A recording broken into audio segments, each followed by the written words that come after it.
Let's talk about how we're misusing credit in America. First of all, people think credit is money. Start there. It's not. The most dangerous thing in my wallet today, Joe, is my American Express Black Card. Because this thing here, and it's sexy, and it looks nice, and it's pretty, there's no limit on it. But that's not even a credit card. This is a charge card, which means in 30 days, I got to pay the whole balance. A lot of people get in trouble. You start seeing celebrities in their bankruptcies and people who won the lottery or whatever.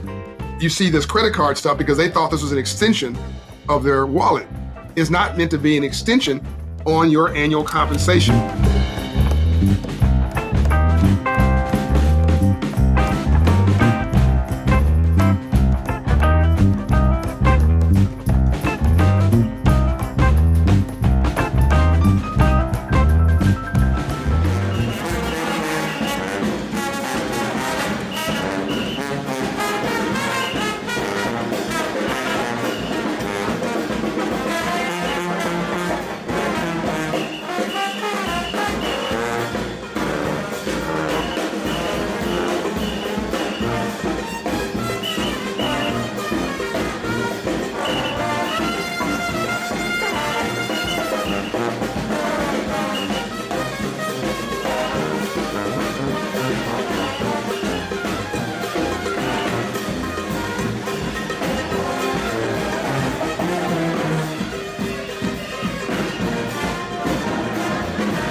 Hey, Stackers, welcome to a live recording of the Stacky Benjamin Show. I'm Joe Saul-Sehy, and let's get our contributors here on the stage.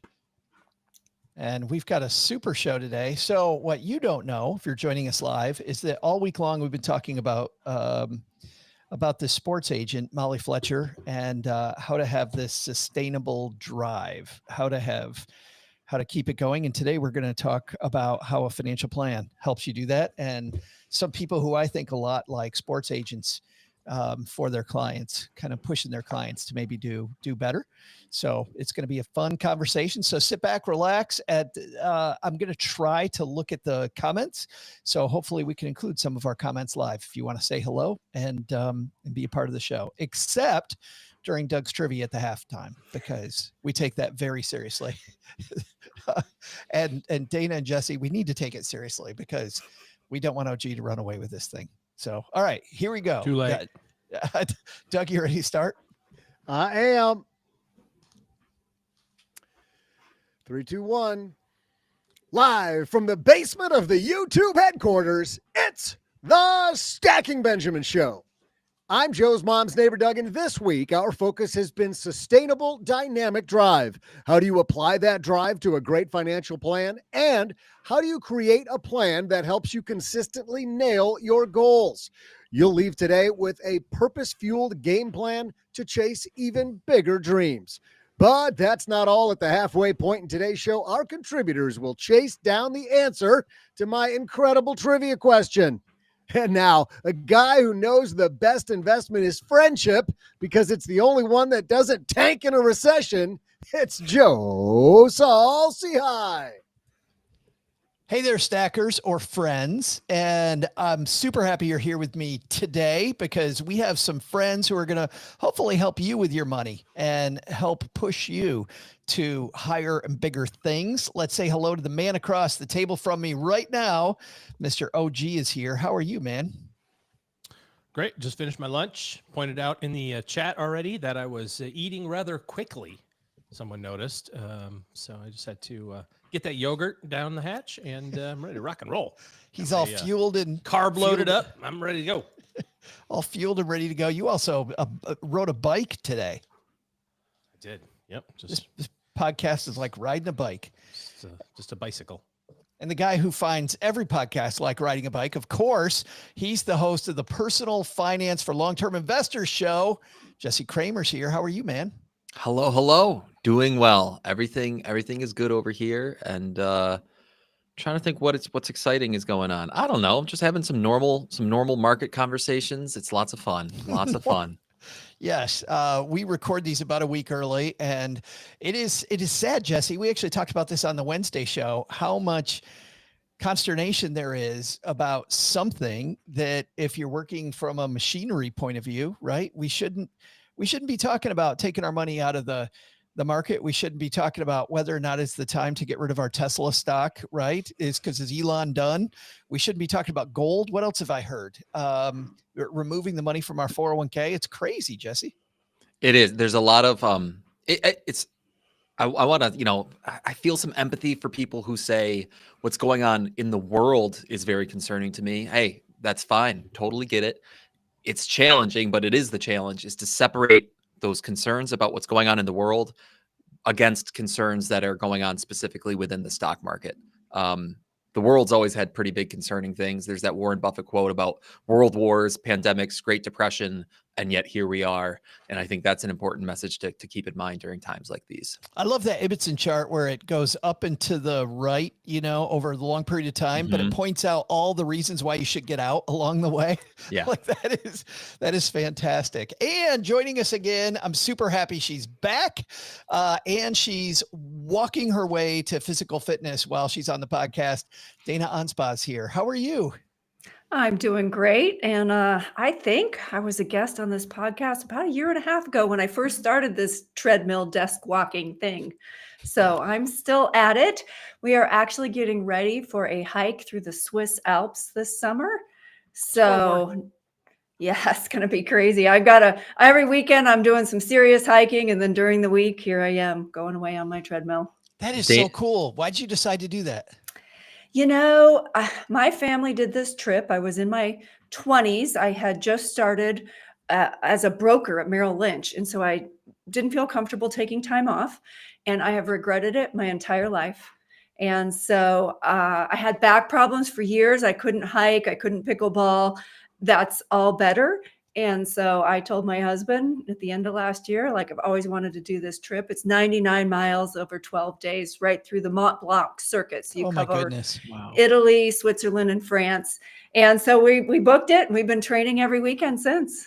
You're walking around the base of Mount, what's the mountain? Mont Blanc Mont is Blanc. the mountain. Yes. Yeah. Yes. How many cigar breaks are there during your hike, Dana? Well, this isn't camping. So you get a nice place to sleep at night, hot tubs, meals, wine. So no cigars for me, but this is the way to do it. Yeah. And they take your bags from one 4-star hotel to the next 4-star hotel for you. Yes, they do. You have to carry a day pack and rain gear and things like that. But yes, they take your bags. Wow. Well, I hope you survive. I really do. For people who want to see more about this, by the way, Rick Steves actually did an episode of his, Europe show where he talked about doing that. He did it for just, I think 3 days he did. But oh my goodness, Dana, it looked like so much fun. I'm excited. Yeah, that's fantastic. Well, I'm excited that we're talking today about getting our financial house in order at the same time, using this analogy of a sports agent. I love the idea that Molly Fletcher, as a former sports agent, kind of brought to the table yesterday. And I feel like OG and Dana, you guys are CFPs. You work with clients all the time. Jesse, you're in a financial planning office working with clients all the time. So I really want to talk today not so much about the financial plan itself that we'll often get into on a Friday. What I want to talk about is motivation. Like, how do we keep people motivated? How does this active financial planning keep people motivated? So that's the topic today, everybody.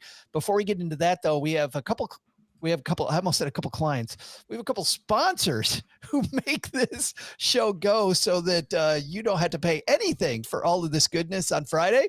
So sit back for a couple moments. We'll hear from them. And then Dana, Jesse, OG, Doug, and I get to talk about motivation in your financial plan.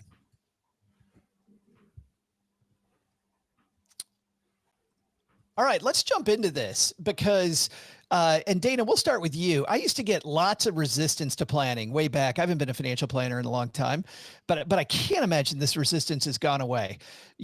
I'd start talking about the financial planning process, about the fact that I want to set up milestones, about the fact that that everything dovetails together. And I would have these people that would meet with me that go, let's just invest the money. Like, can we just invest? That's what I'm here for, is to get that. I don't want to do all this extra, mumbo jumbo crap. Or, can't we use just rules of thumb? Like that'd be much better. What's the resistance people have to actually putting this down on paper? It's a great question. I think we often can only think in short-term increments. As humans, it's hard to think beyond 5 years. And when you look back to your life 10 years ago, right, it's probably completely different than maybe you would have thought. So I think that can contribute to the resistance. As you were describing that, it reminded me of a client, friend, and CPA that I've worked with for years. And to try to get him to save more, I tried the $100,000 challenge, like build up 100,000 in liquid savings. And that didn't work. Nothing really worked until now. He is, I think, 66 this year. And that retirement horizon is real. It's suddenly real. And that is changing things. So I think of it as like, you really have to have something you're planning for. Just like my upcoming hike, like we are committed to getting in shape and hiking because we have to be ready. And so financial planning for retirement, especially when you're younger, it's like so out there. So far away. Yeah, it's hard to make it real. So you just kind of feel like the sentiment you expressed, oh, let's just put the money away and invest it. I don't really know what I'm planning for. I feel like it's so much, Jesse, listening to what Dana's talking about is really finding clients. I don't know if it's a pain point is the right word, or finding really what the carrot of the stick or whatever. You just came out of a client meeting, I think 5 minutes before we went live today. How much of that meeting today was about behavior? That's a good question. How much was actually about behavior? Not a ton, just because these particular clients, I think, are, as far as we would, those of us speaking here on this podcast, we would say they're pretty well behaved. They're doing a lot of the things well in terms of whether it's saving, investing, staying the course now during a challenging market, all those kind of things. But in general, I so empathize with everything Dana was saying, and just the whole idea behind the question, which is one of the hardest parts, whether it's us working with clients or just the stories that I hear on the DIYer forums and that stuff, is you can lead a horse to water, but you can't make them drink. And if there is a magic potion of overcoming that hurdle, I mean, sign me up, because I feel like for each individual person, there's a different type of motivation or a different trigger that gets them to start to drink that water. But let's talk about the efficacy, OG, of drinking the water, so to speak, to use Jesse Cramer terminology.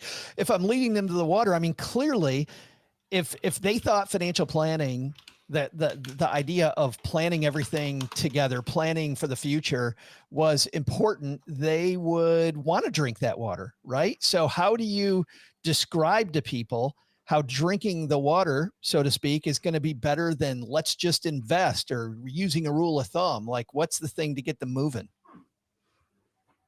I think that, we're since we talk so much about planning, we don't really run into too many folks that just want to focus on one particular thing. I will say, however, that quite often people have a particular issue that's going on. And Joe Duran, who ran United Capital. Yeah, United Capital for a long time. He was on a podcast one time, and he said it's amazing to me how many advisors will go into their spiel with a potential client, and the client says, I've got this really big issue I want to deal with. And they go, yeah, cool. Let me tell you about how great we are. Or let me tell you about all this stuff we do. And they're like, yeah, but I got this one problem. I really want to help with this one problem. And the advisor's like, yeah, we'll get to that. But let me tell you about all this other stuff that we're going to do. And it's really, it's kind of this yin and yang, or this, this struggle between advisors trying to show how smart they are and their clients or consumers who are like, no, I just got this one problem. And I think it's our job to recognize and validate that problem, solve it, make sure there's productive tension around it. That's the way we talk about it. So people don't make good decisions when they're stressed, and people don't make good decisions when they're in apathy, but they'll make really good decisions if they're at a level of productive tension around a particular issue. And if they're already there, solve that problem and let them know that there's all these other things that are going to happen because of that. I think the piece that most people don't really recognize in financial planning is that just because, your taxes are all screwed up, you go, I just need to get my taxes fixed, and then we can do that other stuff. To your point, Joe, of like, I just want this one thing, is like, we can address this, but to not pay attention to how this affects your cash flow is silly. And to think we can solve your tax problem and not recognize that it's going to affect your estate or your estate planning, or it's not going to affect your retirement plan. This is ridiculous. We have to know how all these things are interrelated, so that we make a good decision for the overall thing. And bringing that to clients, I think, and bringing that recognition of, I understand your concern. I understand what's going on in your world, and I'm totally committed to helping you fix that. Also, we need to know what these other things are going to do, these other areas of financial planning. When you pull this one lever, what are these other dominoes that are going to fall, or these other levers that are going to get pulled just because of the one thing you're working on? Does that resonate, Dana? Is that similar to how you talk to clients? Yeah, I mean, that definitely resonates. Everything in financial planning impacts all of the other things. I think we all work with different demographics. So, we work with people who are 55 and older, who are near retirement. And, I wish they would start planning earlier, but they don't. So they often do, when they're younger, have that one thing, as Josh was saying, and then, oh, that leads to this and that leads to this. Or I think of my own experience. So I was just at a conference, and I think it was the Prudential booth that had, they age you 20 years and print out the picture and show you what you might look like. So they've said that's wow. It was terrifying. Joe's picture is just skull and crossbones. I'm right here, man. I knew that was coming, sitting right here. But it's supposed to get you thinking about the future you. But for me, I was saving for retirement and doing my own financial plan because I didn't want to be a hypocrite, right? This is what I do for a living. So by golly, I better do it for myself too. But I had an experience last fall. My husband and I were in Beaver Creek, Colorado.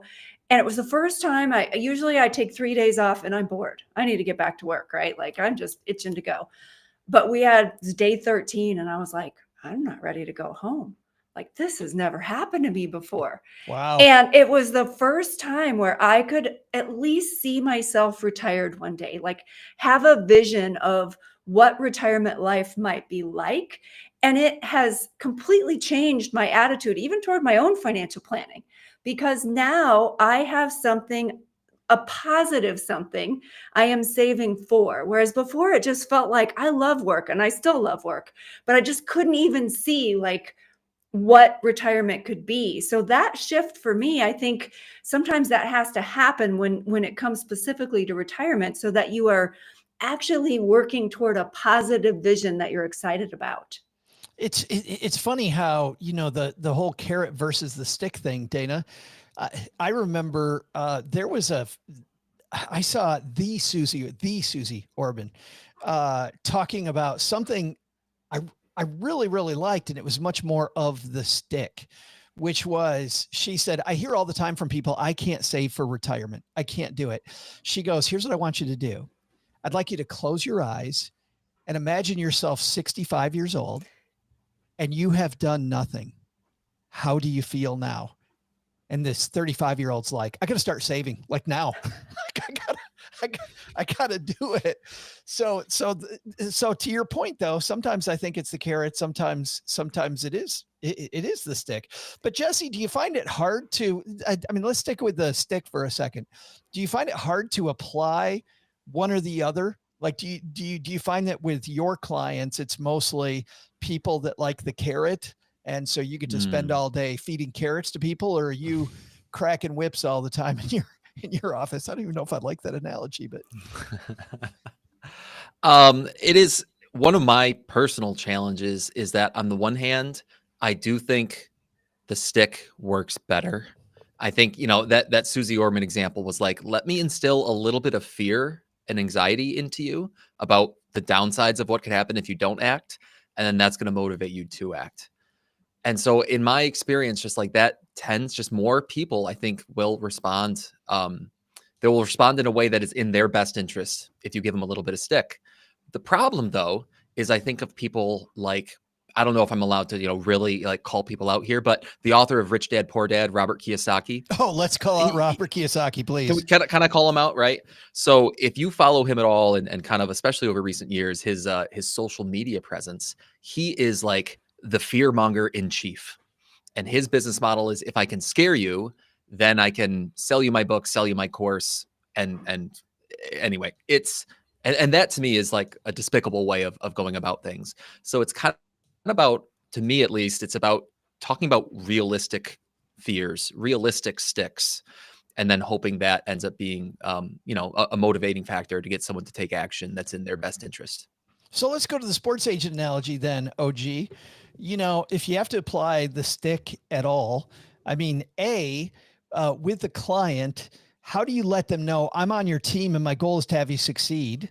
But by the same token, I've got to tell you that if we keep doing the thing we're doing, we're not going to get where you want to go. I think that there's a couple of things here. Firstly, is this all has to come from a position of trust and mutual respect, and you earn that over long periods of time. You can talk about it at the beginning of a relationship, and this is true for financial planning advisor relationships. This is true with, couples. This is true with your kids. This is true with your business associates. Like you earn the ability to kind of preach the good news and be straightforward when you demonstrate your level of care for them over long periods of time. If you start a relationship, if you go to the gym and you're like, okay, so I don't really know what to do, and the trainer's like, you are so fat, it is unbelievable, you are going to die an unhealthy death, and you're like, bro, chill, like, I got it, like, that is not a good way to start. But if you're working out for a year and there's just no progress, and your trainer goes, look, man, something's going on here. Like, I think, you're either not lifting the things you say you're going to do, or you're eating unhealthy. Can we unpack that a little bit? And because I'm frustrated for you, because we've been working together for this period of time, and I would have thought you'd had some progress here. And so I think that's true when you're looking at your financial plan too. The other piece is, people have to own it. If you say to somebody, hey, I think your plan sucks and it's gonna, fail miserably, like, okay, cool. Like, that has very little weight to it. But if they say that their plan sucks, or they recognize, that it's on the wrong path or trending in the wrong direction, that has a lot more weight. I don't know who said this, and this sounds like maybe like a Zig Ziglar thing from like, 1987 or something. But when you say it's propaganda, when they say it's gospel, when you own that, when you say, yeah, you're right, I am eating unhealthy and I need to get, I need to rein that in. Like, now you have ownership of that, right? That's now your situation. That's not somebody else's. And I think that's how we would approach that, is like, where do you think we might've made a mistake in this calculation? What do you want to see different to kind of change the trajectory here? And here are my non-negotiables. I'm not going to kill you sooner. We're going to make you live to 100. You can't prove to me you're going to die at 80 to make the plan work. So like, what other variables do you want to work on here? Because there's no right answer to it, but let's work together, as a team. And I think that's a way better approach than coming in and going, you're super fat and your arteries are clogged and you're going to die soon. How much of this, Dana, is just holding up the mirror? It's hard to say. The people who are working with financial planners already clearly want a plan, right? I mean, yeah. I like the analogy of, builds up trust, and what can you say after a year or two?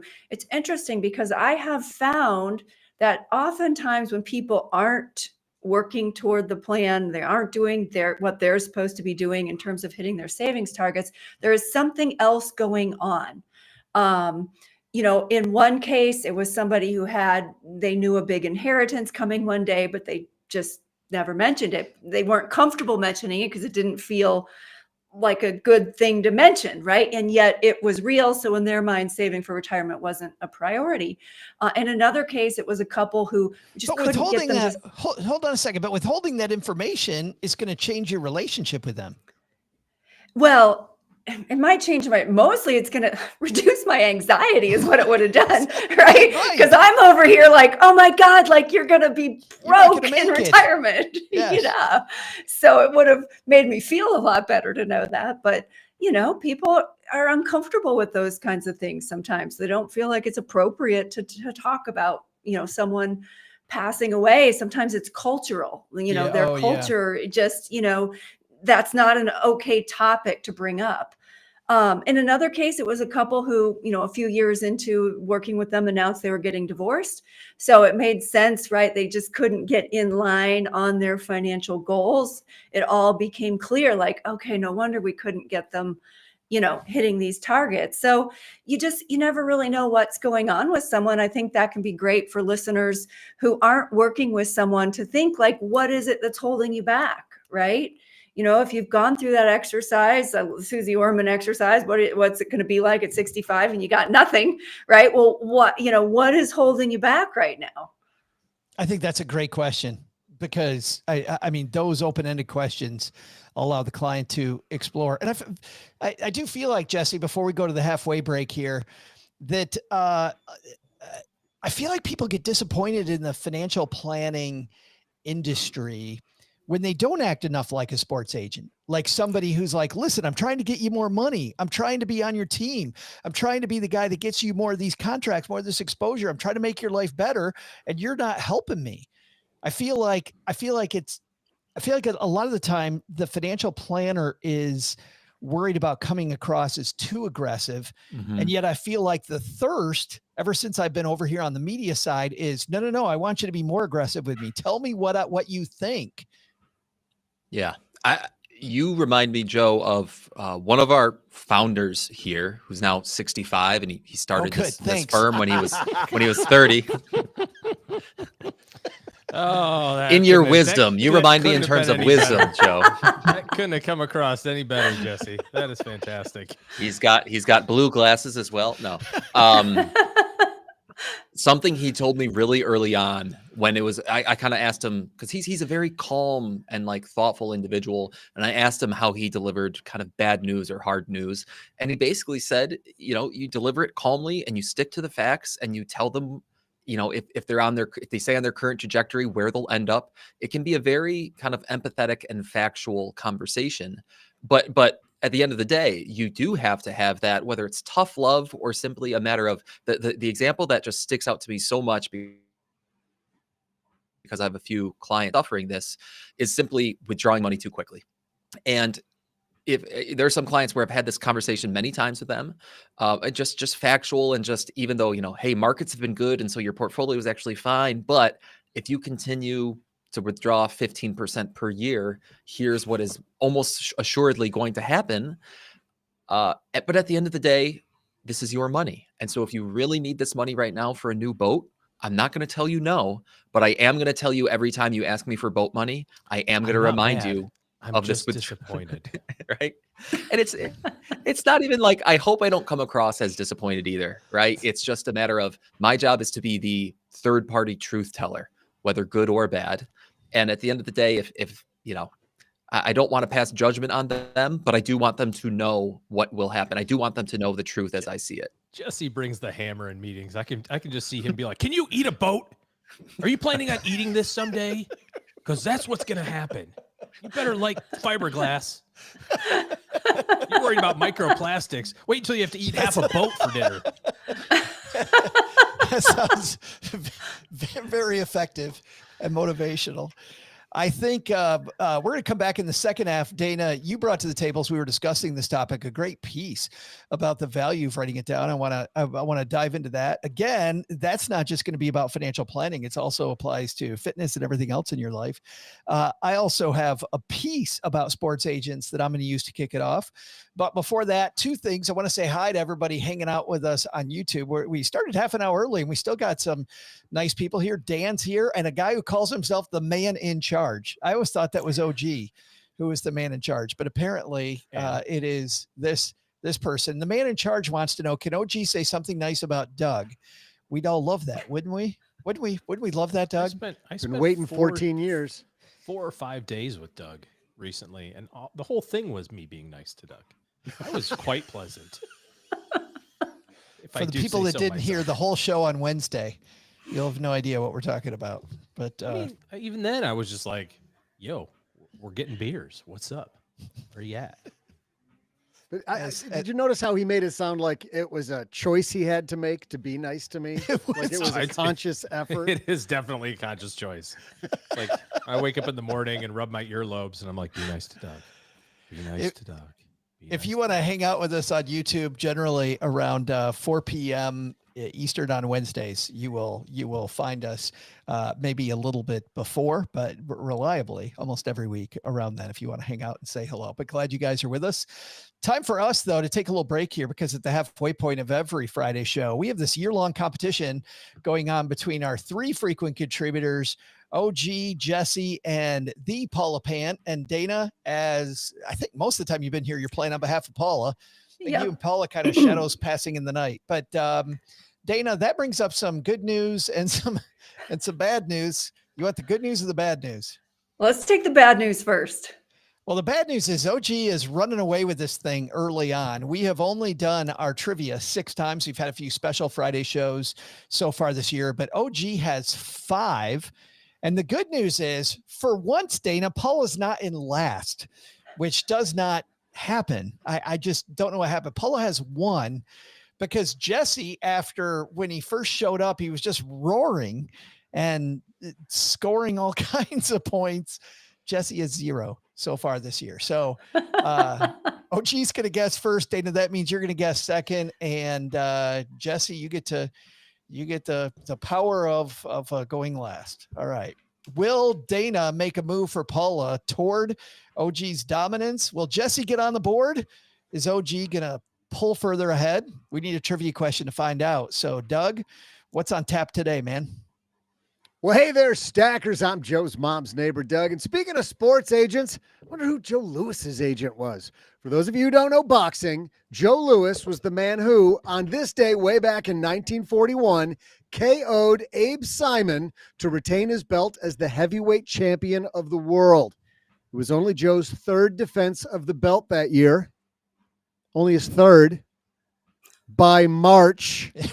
Only 3 fights by March. He worked like a total of 90 minutes in those 3 fights, the first 3 months of the year. I want that job. But here's my question. If there had been as many junk fees on the tickets to see Lewis fight back then as there are today, what percentage of your ticket to see the champ would have been attributed to those costs? I'll be back right after I take a jab at Joe's mom's brownies. Get it? Jab. What a right hook that pun was. Oh, seriously. You're on fire. Just incredible. Ninja.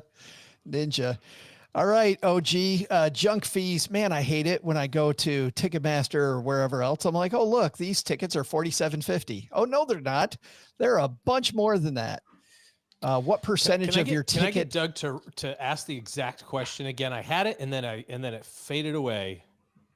If there were, it's oddly written. If there were the percentage of junk fees then to see Joe Lewis fight that there are now, what percentage of your ticket would have been junk fees? So this really isn't a Joe Lewis question, right? This is just about modern fees. Wow, nothing gets past you, does it, Jesse? If the percentage, if the percentage was the same this year as it was 25 years ago, what percent was it? Is that the question? We'll just keep boiling it down. I'm just going to keep on distilling it down because I realize it's late in the day for all of you guys. Wait a minute, Doug, before you do that, Jesse, are you accusing us of obfuscating the actual question? We've never done that before. We don't do that. We don't do never. That's not how I heard it. I heard it like if the percentage, if anyway, say it again. It's this, what percentage of the average ticket price today to go pick an event, a heavyweight boxing match, a Taylor Swift concert, you name it. What percentage are junk fees? Okay. Yeah. You did say it that way then. Like you did if the say percent it was the same today as it was 50 years ago, what would be the percent? It's like, it's this today's percent. Got it. Okay.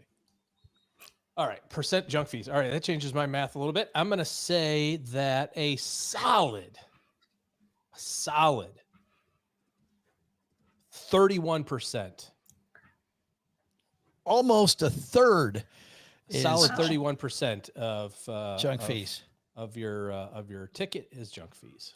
Oh, Dana, I saw that look on your face. I think you think that might be high. I thought that was high. Yeah. I mean, initially I was thinking around maybe 20 to 25%, but then, I don't know. I'm going to guess I'm going to go with 18.7. Oh, for God's sakes. Oh, we can do 0.7. I got to get the calculator out. I got to make you work, Doug. It is not Dana's first rodeo. You can tell she's been here before. I'm surprised you didn't say 18.721. Yeah. Jesse, you've got 18.7 and 31. 18.7 and 31, right? That's what I have written down. I was thinking next time, Doug, you could ask the question, the forest, how much would the junk fees on the ticket be? Because that would really, anyway. My initial thought was I was thinking about the wedding industry, which, the wedding industry has a lot of those just because fees, which I think are around 22% usually, in that 20 to 22% range.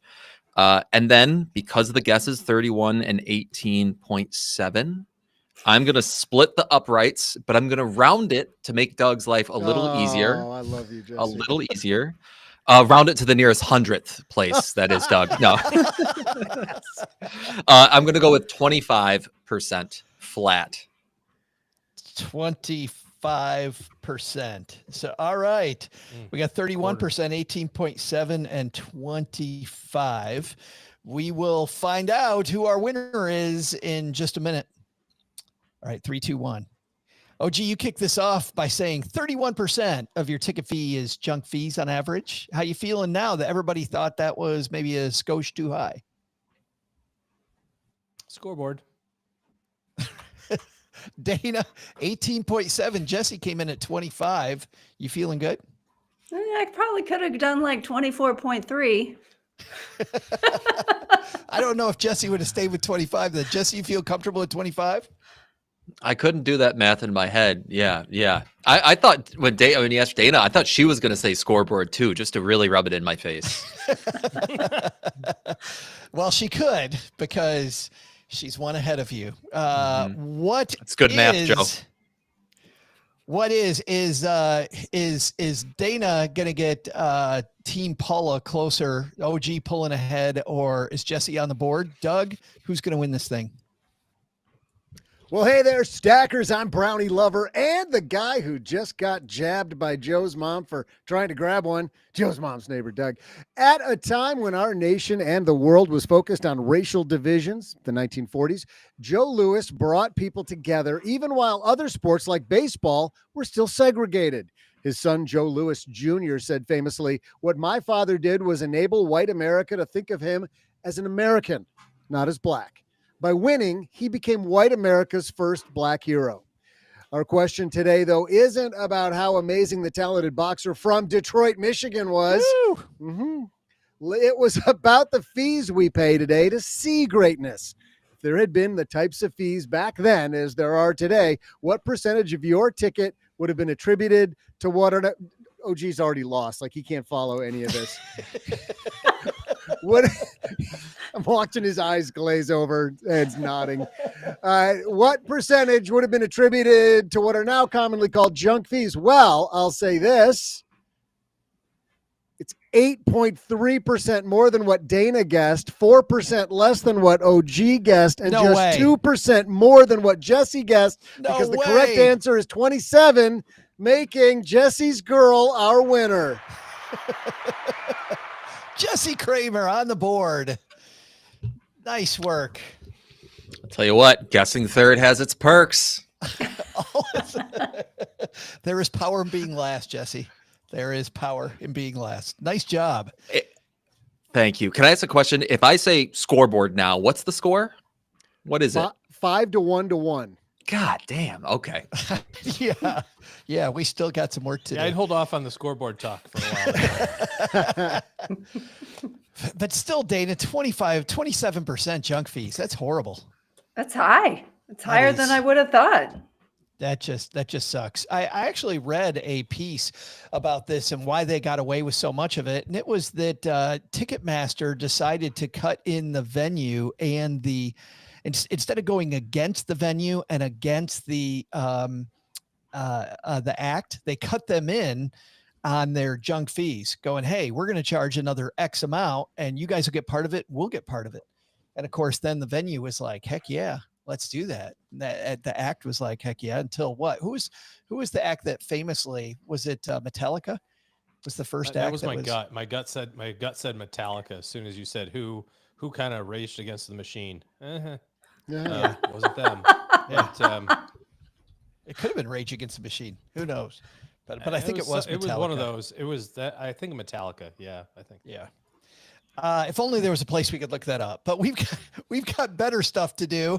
In the second half of the show, I kind of want to kick it off with this. You know, they called Molly Fletcher the female Jerry Maguire. So I think we got to go to a source clip to kind of introduce the next topic here. This is from that older movie, 1996, with Tom Cruise. This is Jerry Maguire.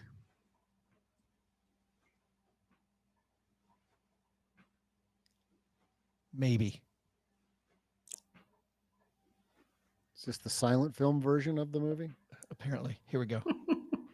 You want more from them, so let's give them more. Let's show them your pure joy of the game. Let's bury the attitude a little bit and show them... Wait. You're telling me to dance? No. I'm saying to get back to the guy who first started playing this game. Remember? Way back when you were a kid? It wasn't just about the money, was it? Was it? Was it?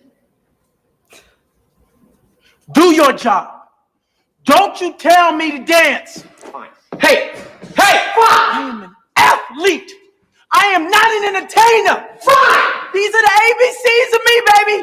I do not dance, and I do not start preseason without a contract. Fine! Jerry, talk to me. Breathe. Breathe, Jerry. I am out here for you. You don't know what it's like to be me out here for you. It is an up at dawn, pride-swallowing siege that I will never fully tell you about, okay? Just, God, help me. Help me, Rod. Help me. Help you. Help me.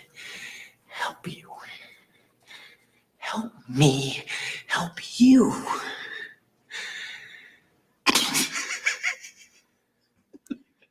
And then Cuba Gooding Jr. starts laughing. And have you ever felt like that, OG? Help me, help you. I mean, I think in some context, like around being a planner, I don't know.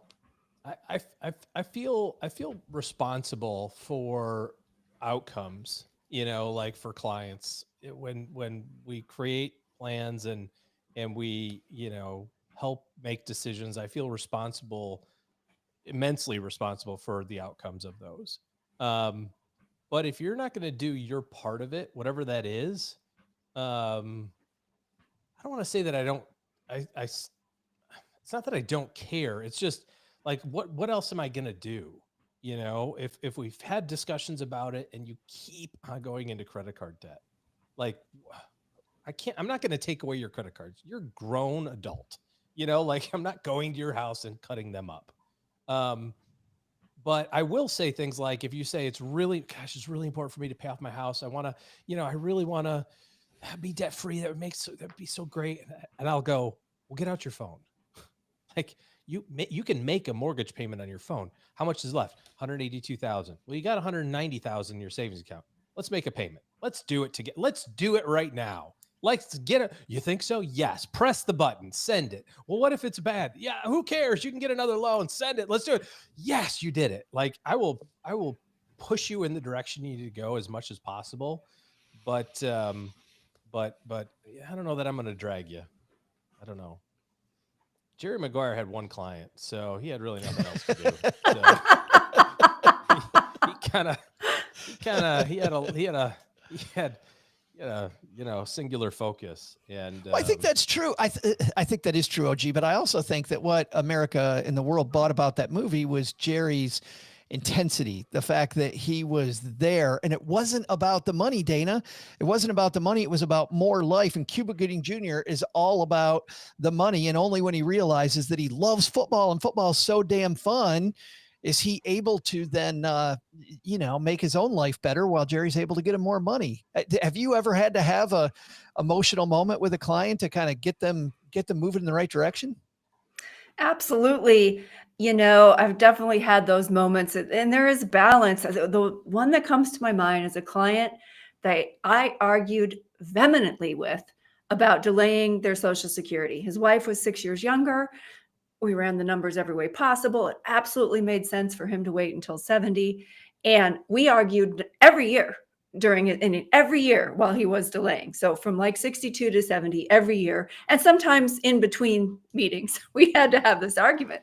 And so finally, he did it. And he actually was quoted. I had a reporter reach out to me later, and he agreed to be quoted in the story on it and sent me a thank you and said, wow, thank you all those years for just being so passionate, not backing down. And so, there's definitely times where, I was just so adamant, and they weren't a super high net worth, household. Like, this was going to make a meaningful difference for them. And so it was my passion, like, that got him to listen to me. Even his CPA was like, oh, everybody claims it's 62, just claim it's 62. It's my money. I got to get it out of the government. Yeah.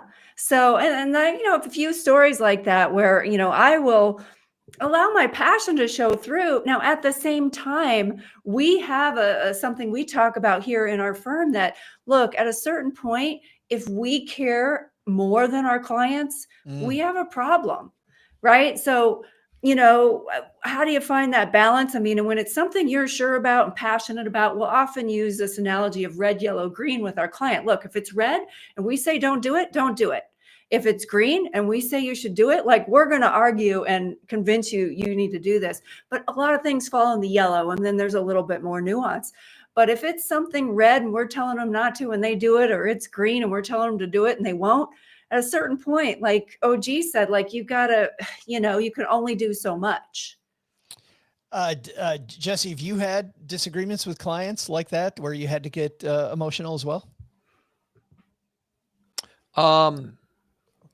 Yeah. The short answer is yes. And then I just, have you guys seen these action movies? I'm sure you can picture the scene where it's funny. This one's for you, Dana. Doesn't watch action movies. He's totally against them. Yeah. This one involves a mountain, right? And they're falling off a cliff, or they're falling down the railing, and the protagonist usually, or some other main character, Can you saves just tell them. us what movie it is? Right, and helps them up. I'm just saying, like, it's a trope, right? It's like every action movie, any movie, right?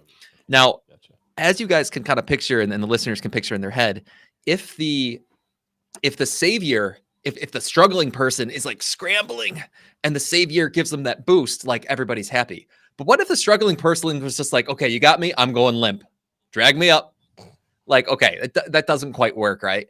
And there's something very similar in these conversations where I think all three of us are saying, like, we are more than happy to pull you, and maybe even pull you more than we quote unquote could or should. And if you're trying, we're going to be here and help you and pull you. But if you just go limp and expect us to, like, make magic things happen, and just, like, if we're the only one doing any pulling and you're just not really pulling at all and you're just limp, like, that's not going to work. Fundamentally, that's not going to work. Money? What creates? I was talking about oh my goodness! Tickets. Stop! Oh, it was such a nice show. What's interesting here to me, and now I can't even think of it. I had to. He teed it up. I'm holding a driver over here. I'm on the tee box. I'm gonna swing. Oh God, Doug, how long have you been collecting Social Security for? Where was I going next? I had a spot I was going next. Well, can I interrupt for a second? Because yes. What crossed my mind is there's also, what about things where I just had a client email come in, and they were somewhat joking that they wished I had talked them out of buying this house. Are there times where we think the client's asking us for permission, and what we're really supposed to do is say, no, you shouldn't do that. That's what was going through my mind as you were saying that, Jesse, is like, it's one thing to help them up, but what about the cases where, maybe what they're really wanting us to do is say, no, don't do that. That's funny, Dana, because I got into the habit of finally saying, what do you want to do? Let's start with what do you want to do? Let's not talk about what's right, because that's always going to end badly. Let's start with what do you want to do, and can that actually happen? And if they were willing to do that, then I was in a much better, for that very reason. Because I totally misinterpret. Mm. I want to ask about, let's go. All right. 3, 2, 1. I want to pivot from that, Dana, to a piece that you shared from the American College with us. This has some interesting points about the power of a plan. Can you walk us through what you sent Jesse and OG and Doug and I? Yeah, it was some interesting research on people who track fitness goals and the correlation between how much they save for retirement. And there's a significant correlation that people who are tracking, now this part I don't necessarily like, but they may be logging in, looking at their retirement balances daily. They tend to be people who save a much higher percentage of their income for retirement. And there's a correlation with people who use tracking devices. I got this Oura ring for Christmas. I love it. It tracks all kinds of things, or it might be your Apple Watch or a Fitbit that you wear. But that correlation between tracking behavior and improving was super high. And I found that fascinating. Yeah. Listen to these stats, everybody. Do people who track save more for retirement? Yes, quite a bit more. The piece says more than half a survey response who check their retirement balance daily, 13% check daily, save more than 10% of their income for retirement. Those who check their balances weekly or monthly were about 30% more likely to save 10% of their income for retirement than those who check quarterly or annually. And only 10% of those who never check their balance save more than 10%. Those are some amazing numbers, but I got to think, when it comes to tracking, OG, it's not just that. I mean, I think this is a reason why you and I like the weekly meeting, right? Just the weekly check-in. Maybe it's not checking your 401k balance as much as it's thinking about, is my plan still healthy once a week? Sorry, had to sneeze right as that was happening.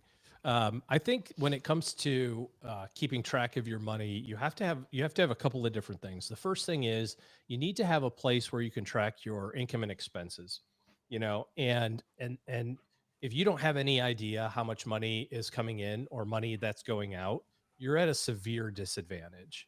And you might argue, hey, I know I already got extra money and that sort of thing.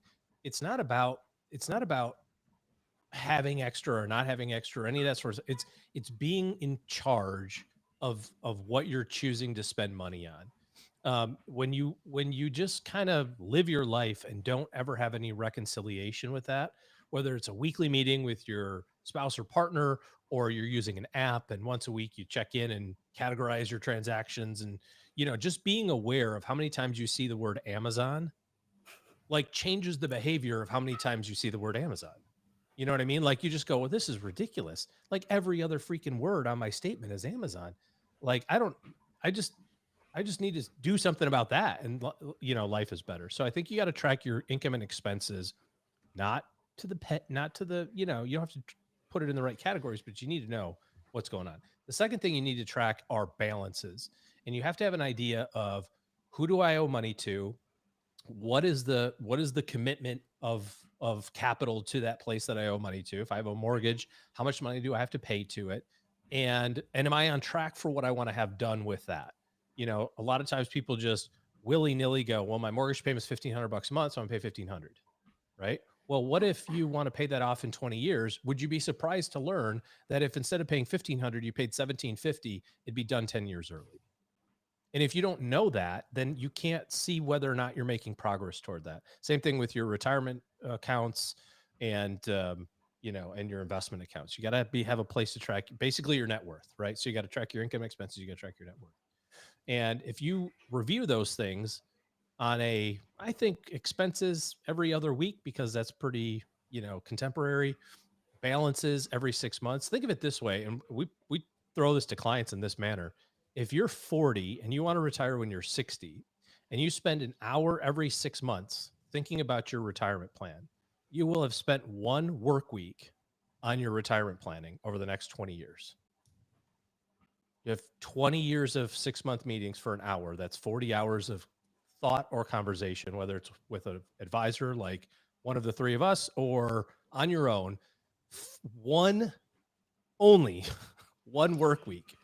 And you know what I'm going to, rest of your life. And you know what my next point there will be? You're going to have planned far more than 90% of the people around you. Not that it's a race. Well, absolutely. Yeah. But that's a pretty damn low bar. Outcomes. Yeah. Better outcomes. Jesse, is there something you like to track that OG didn't mention?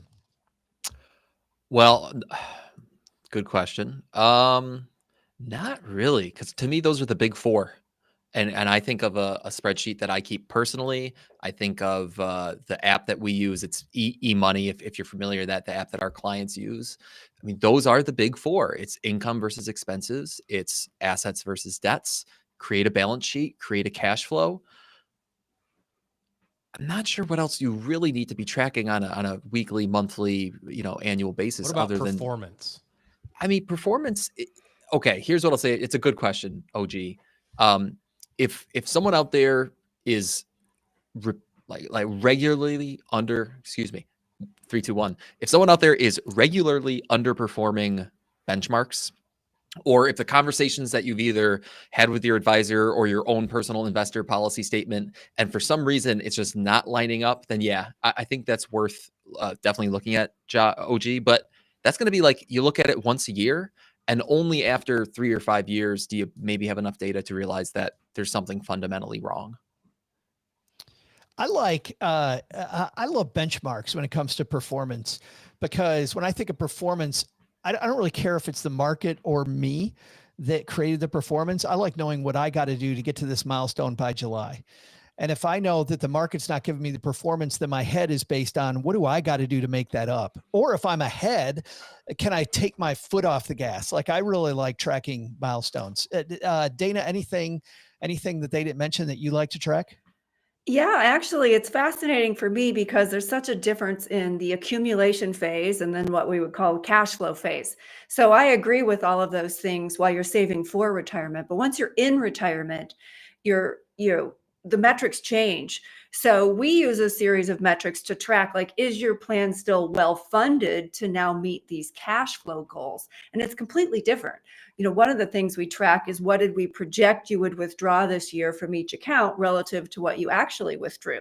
So, we have a sense of, okay, are you taking out too much relative to the projection? And another thing we project is, their total financial account values, and then are they ahead or behind where we thought their year-end balances would be? And so again, as they get farther and farther ahead, it leaves us some room there to say, okay, you could potentially increase your spending. But if your total account values are falling below the projections that we had laid out when you retired, then maybe we need to make some downward adjustments. So the things you track completely change when you enter that cash flow phase. Boy, and that makes those ugly talks that we were talking about earlier so much easier. When you're like, hey, the past 5 years, you've been spending way too much money and now you're screwed. Turns into hey, it's been 6 months, and you know what I mean, Dana? You can have a much smaller conversation early on. You can, and in retirement, we know if you have a 30-year time horizon and we can catch problems in the first few years, we have plenty of time to course correct. Nobody gets to year 30 and goes, oh my gosh, I ran out of money. Surprise. It doesn't work that way. You would see it coming in the plan 20 years in advance, which is plenty of time to make a course correction as long as you're monitoring these things on a consistent basis. I love this discussion around having people in your corner. I love the discussion around how everything dovetailing keeps you motivated. And I think that's a great way to wind out this fantastic week, talking about motivation and your financial plan. And earlier in the week, making more money using that same motivation.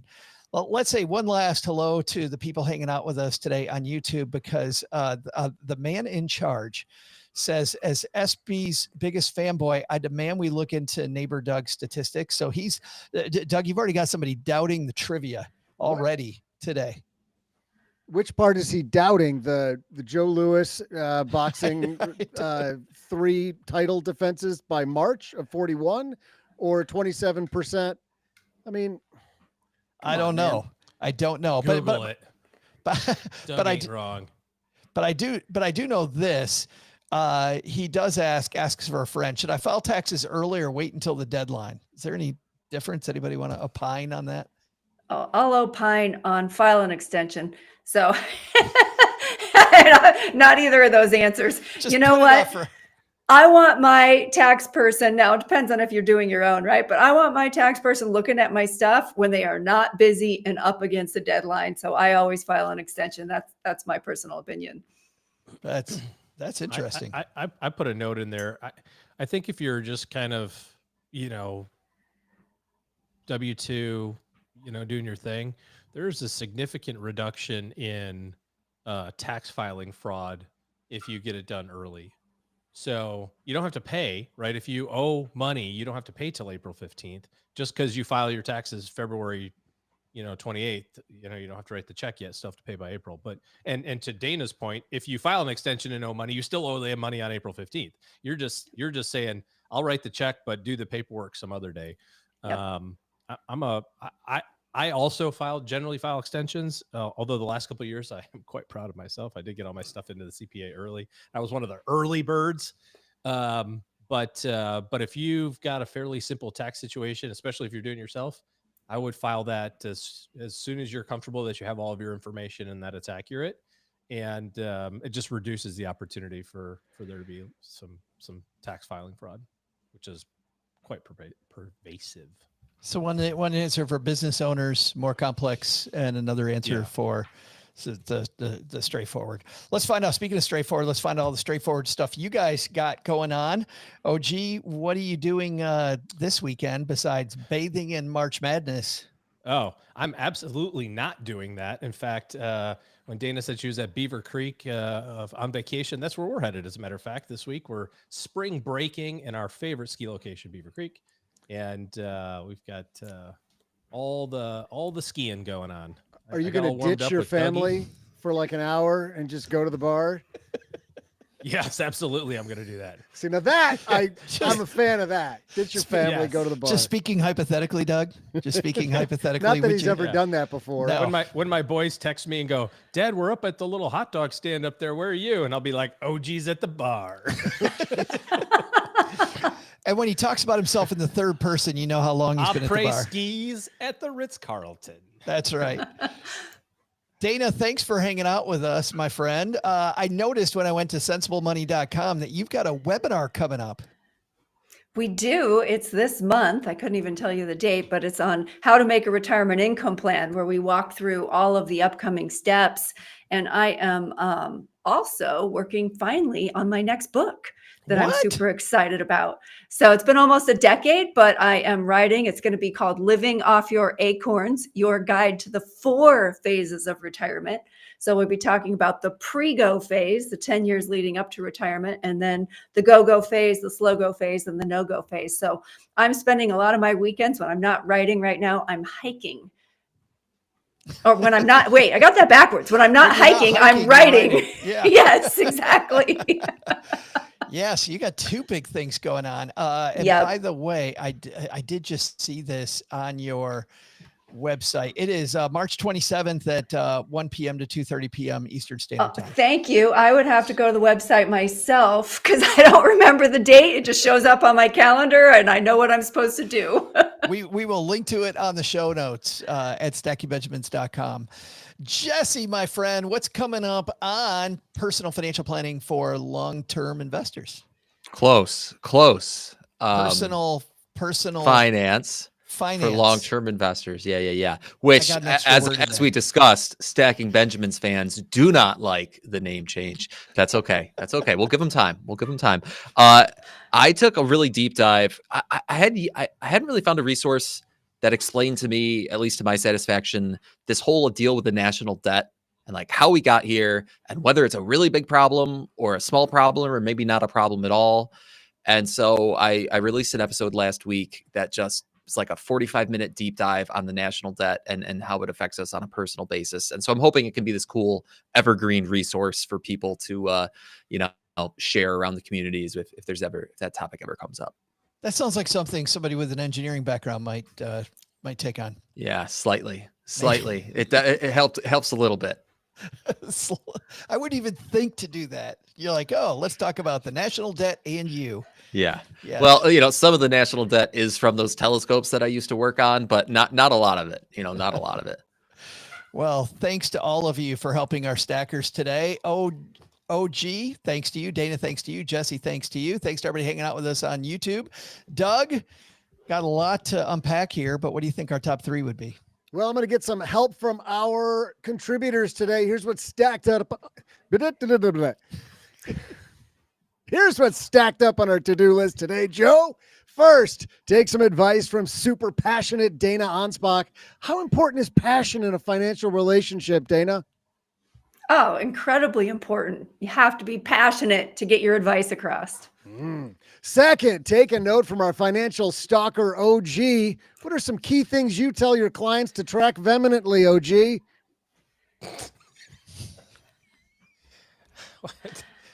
What did I say? You need to track income and expenses and also assets and liabilities or debts. I like debts better than liabilities. But the big lesson, don't share stories about the great Joe Louis with Joe's mom. She'll immediately share with you stories about how she'll drop you in the 3rd round if the dishes don't get washed. Don't ask how I know, but I got to go wash some dishes. So let's just move on to the credits, shall we? Thanks to Dana Anspach for joining us today. Head to sensiblemoney.com for more on Dana, her practice, and her upcoming free webinar, How to Make a Retirement Plan. We'll also include links in our show notes at stackingbenjamins.com. Dana, I would suggest using our link to go to your own website to find out when you have to do your webinar. It's very helpful. Just a little tip there for me. Thanks to the Jesse Cramer for hanging out with us today. You'll find his fabulous podcast, Personal Finance for Long-Term Investors who like listening to Jesse on podcasts, wherever you listen to finer podcasts. Thanks also to OG for joining us today. Looking for good financial planning help? Head to stackingbenjamins.com/OG for his calendar. All right, everybody, we did it. Guys, thanks for hanging out with us on Man in Charge, and Dan especially. Great to see you guys. Dan, baseball season's almost here, buddy. Your Oreos should be looking pretty good. All right, everybody. We'll Orioles. Orioles. Got to get that L on there. I think my mouth doesn't work that way. Wait, what are we talking about? I was zoned out for a second. Hold on a second, contributors. Let me just end that and make sure I got the file. Oh my God.